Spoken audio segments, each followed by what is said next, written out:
Hi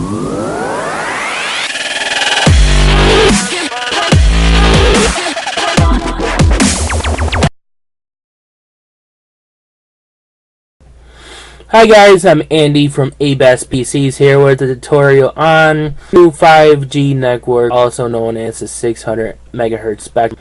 There's some variants on the 5G network on what exactly frequencies could be running on. T-Mobile, Sprint, and Verizon. T-Mobile, Verizon, and AT&T are planning on running on the 600 megahertz spectrum, where Sprint is likely going to be a 2.4 gigahertz spectrum.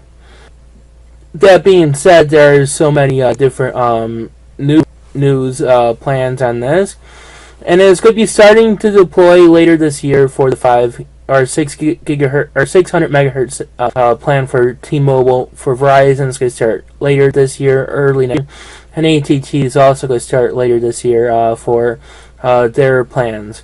Verizon's partnering with Samsung right now. From T-Mobile's partnering with Nextel and I believe Intel. They're partnering with for the 5 gigahertz test plan, for basically a test. So they are limited in what cities they're doing it right now, but there are 30. I guess T-Mobile just announced that they are doing 30 cities this year. But it's kind of like a lie, because the Samsung Galaxy S could be supported for this network band frequency. So what are we getting in the 5G network? Basically, we're going to get about 600 times faster than the current wireless LTE advanced speeds that we get right now. Right now, T-Mobile gets about 150 megabits download speed where you're at with T-Mobile. There are certain towers with T-Mobile that are on the old LTE platform where you have to 40 megabits download speeds, but the tower they're connected to at my current place of employment here in Tonawanda, New York, will be upgraded to their platform later this year. It's one of the towers that's going to be updated, and it's one of the first in Western New York, or in the Buffalo metro area rather.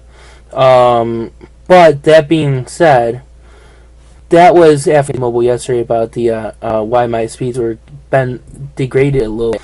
But they're not totally degraded. I mean, they're still faster than what most Verizon phone lines get. Verizon, last time I was using Verizon Wireless, which was about 2 years ago, and I was getting maybe 20 megabits here in my house. And I had better signal with T-Mobile than Verizon, believe it or don't. And yet Verizon, I never had a problem with Verizon. I'm talking about Verizon. Verizon's a great company. T-Mobile, I think, is a slip up in the platform. And when I went to travel, and it's long story short, my parents had all Verizon. My brother had Verizon. I had T-Mobile. I'm the only oddball that actually switched to T-Mobile. That was cheaper at the time, and their phones were cheaper. T-Mobile is being number one in customers and technology, pretty much. Well, I finally convinced my parents to come over to me on my plan with T-Mobile. And the cool thing about it is, when we went to Albany area, Albany, New York area, there's a lot of mountain range on the 90, Interstate 90 going from Buddy area.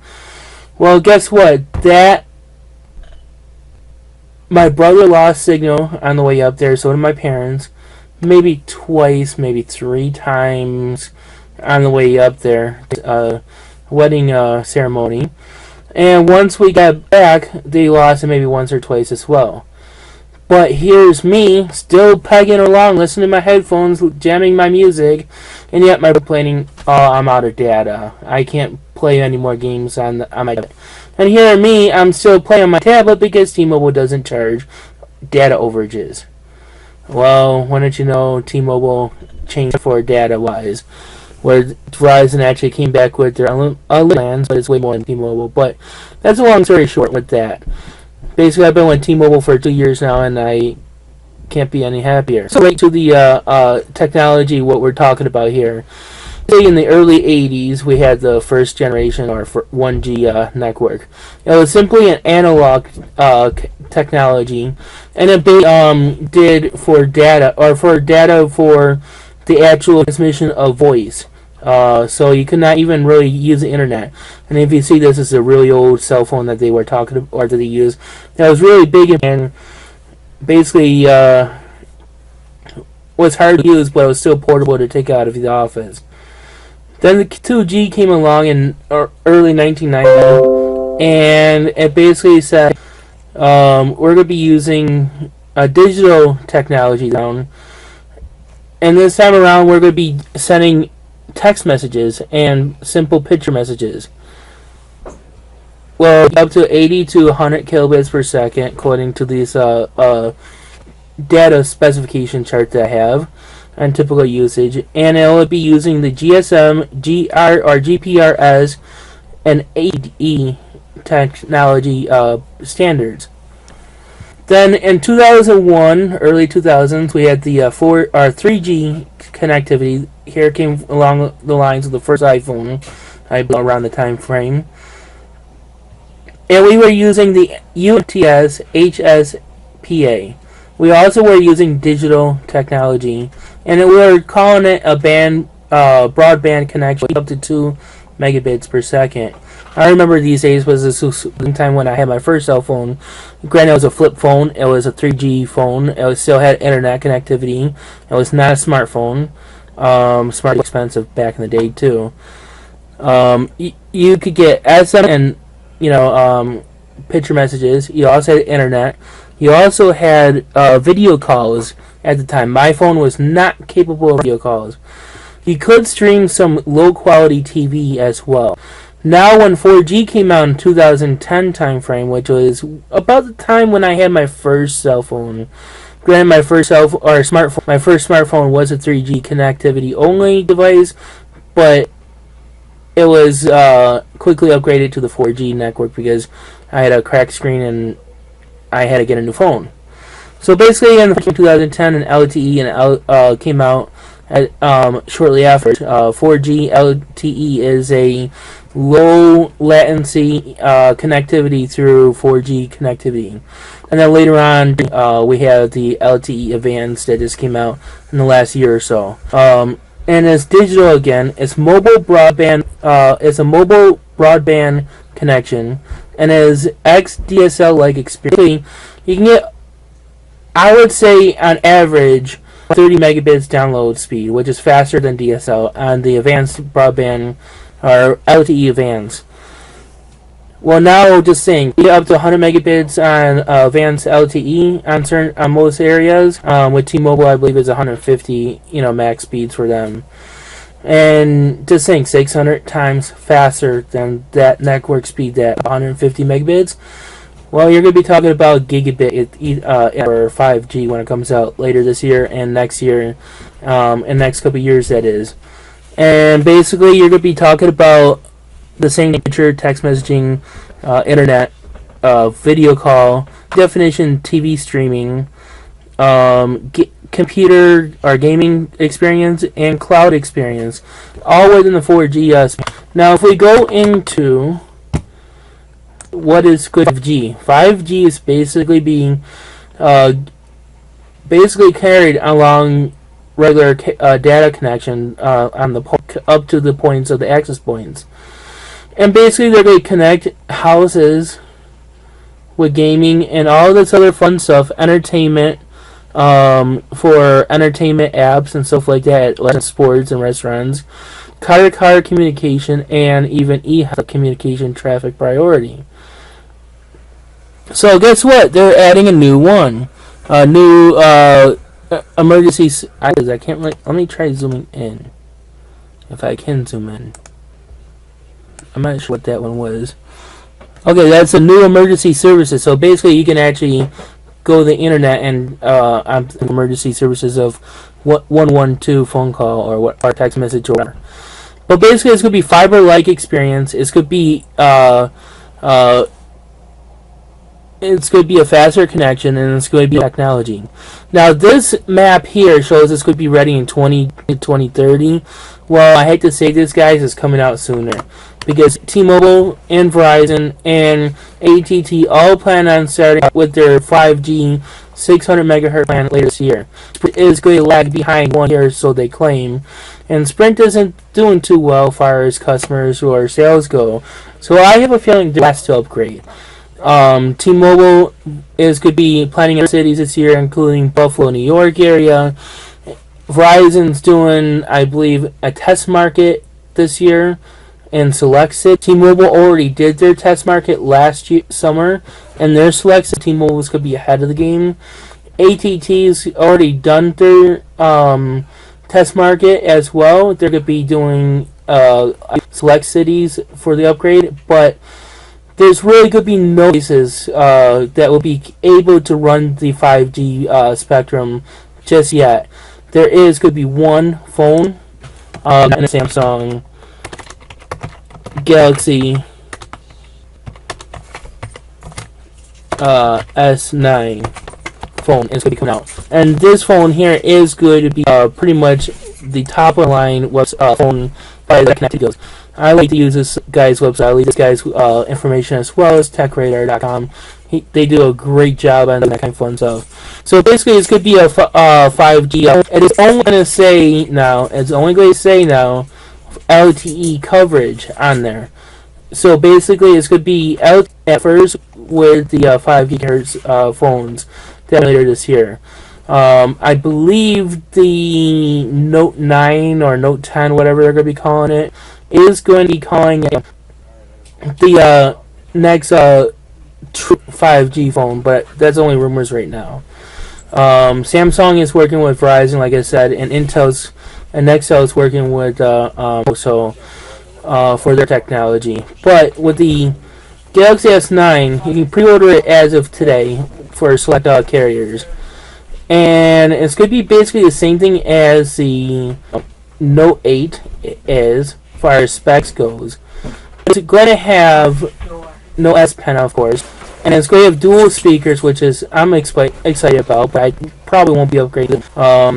And it's going to have some features that are going to be nice to have, but there's I'm going to wait one more generation for the next 5G network phone. But I know you can look at this nice article here. I'll leave a link in the description of the video and in the enter.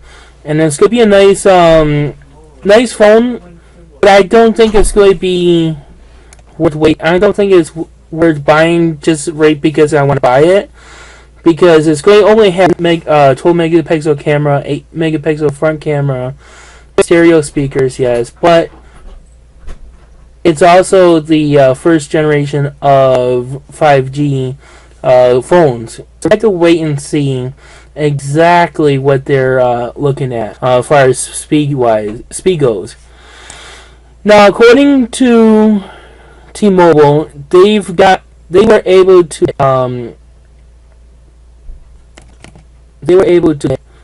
I believe, like a little over a gigabit per second on the S9 phone with the new 600 megahertz phase. I don't know exactly how fast this could work in real-time data, because 5G is going to be way too new to really buy or invest in. So here on this video here, the new generation of mobile data, mobile broadband internet is coming very quickly, and it's going to be cheaper than most cable internet service providers.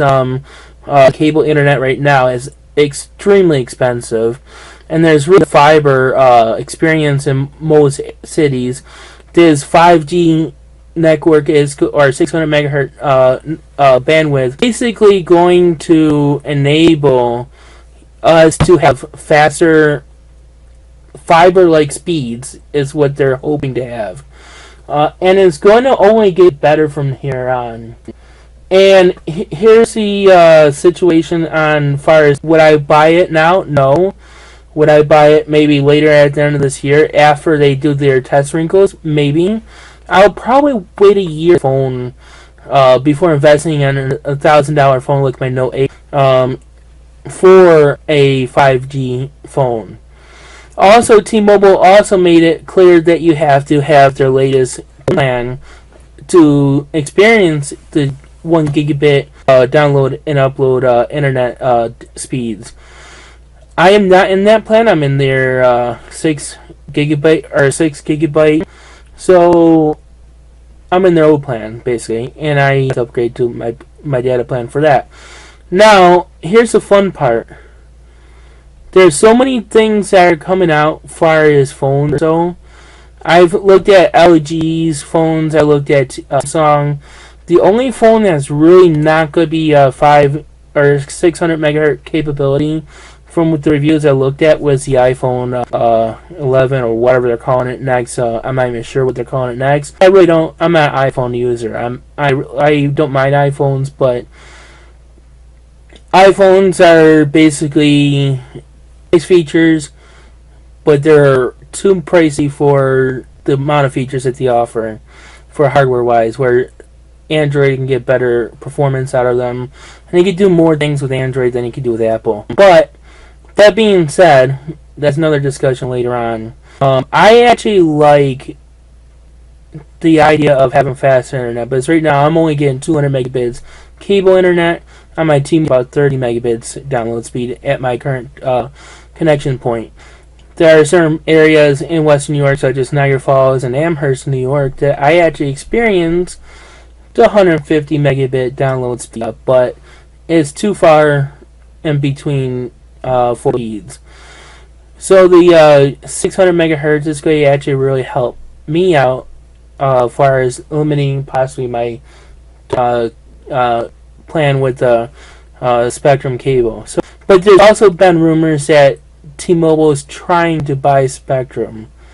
There are some rumors online that they're trying to cable hardline cable internet connectivity going as well, but that's too far in the future for that happening, and there's hasn't been much news as of late for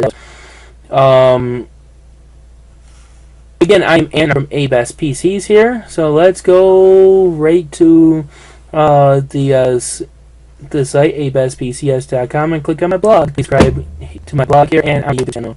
Have a fun winter day on March 2nd, 2018.